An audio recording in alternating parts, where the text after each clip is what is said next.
కామారెడ్డి జిల్లా కేంద్రంలోని general hospital Aarogyasri data ఆపరేటర్లు, ఆక్సిజన్ ప్లాంట్ ఆపరేటర్లు ధర్నా నిర్వహించారు. గత 3 నెలలుగా పెండింగ్ లో ఉన్న వేతనాలను వెంటనే చెల్లించాలని, విధుల్లోకి తిరిగి తీసుకోవాలని వారు డిమాండ్ చేశారు. ఈ సందర్భంగా అమీనుద్దీన్, ఇమ్రాన్, గంగాధర్ మాట్లాడుతూ గత 10 సంవత్సరాలుగా విధుల్లో ఉన్న తమను అక్టోబర్ 1వ తేదీ నుంచి హాజరు కాకూడదని హాస్పిటల్ సూపరింటెండెంట్ వెంకటేశ్వర్లు హెచ్చరించారని ఆవేదన వ్యక్తం చేశారు. కరోనా కాలంలో ప్రాణాలకు లెక్క చేయకుండా సేవలు అందించామన్న వారు ఇప్పుడు ఉద్యోగాల నుంచి తొలగించడం అన్యాయమని ఆరోపించారు. 25 సంవత్సరాలు నేను ఆరోగ్యశ్రీలో పనిచేస్తున్నాను కదా, ఎటువంటి కారణం చూపకుండా మన ఉద్యోగాలను తీసేస్తున్నామంటే సూపరింటెండెంట్ గారు తెలిపారు. అయినా మేము పనిచేస్తాం సార్ అంటే నా దగ్గర బడ్జెట్ లేదు కాబట్టి మిమ్మల్ని తీసేస్తున్నానని చెప్పారు.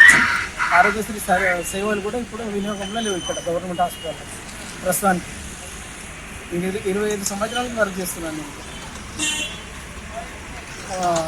మన బడ్జెట్ లేని కారణంగా తీసేస్తున్నామని చెప్తున్నాను.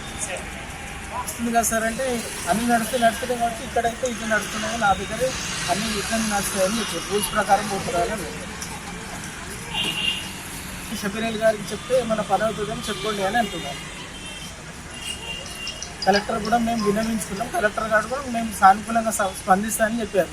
కానీ తర్వాత సూపరింటెండెంట్ గారు ఏమన్నారంటే, మీరు ఫస్ట్ నుంచి రావద్దు, విధుల్లోకి వచ్చినా నా దగ్గర డబ్బులు లేవు, పేమెంట్ చేయడానికి డబ్బులు లేవు. మెయిన్ కారణం డబ్బులు లేవని అంటున్నారు. డబ్బులు లేవని అంటున్నారు సార్. ఎట్లుండదంటే హాస్పిటల్లో వాళ్ళు ఆరోగ్యశ్రీ ఉంది, ఈ రాజీవ్ ఆరోగ్యశ్రీ కింద కాంగ్రెస్ గవర్నమెంట్ 10 లక్షలు ఇస్తుంది. ఈ 10 లక్షలు ఇచ్చినా కానీ ఇక్కడున్న సూపరింటెండెంట్ మేము పనిచేస్తున్నటువంటి వాళ్ళను పని చేయించి వాళ్ళతోని పైసలు కట్టించి 20,000 10,000 నేను కావాలంటే పేషెంట్ వాళ్ళని కూడా తీసుకొస్తాను. పేషెంట్ వాళ్ళని కూడా అక్కడ 4-5 నా దగ్గర ఆల్రెడీ వీడియోలు కూడా ఉన్నాయి. నేను అవి కూడా హైకోర్టు సబ్మిట్ చేస్తాను. ఒక ప్రభుత్వ ఆసుపత్రిలో పేషెంట్ వాళ్ళు వచ్చి ఆరోగ్యశ్రీ ఉన్నాక కూడా 10 లక్షలు ఇస్తున్నానంటే గవర్నమెంట్ చెప్తుంది. మరి వీళ్ళేమో ఆరోగ్యశ్రీ సిబ్బందిని తొలగించి వీళ్ళు పైసలతో పని చేయించుకునే ఏమి ఇది న్యాయం ఉన్నది మన రాష్ట్రంలో? నాకు అర్థమైతే లేదు.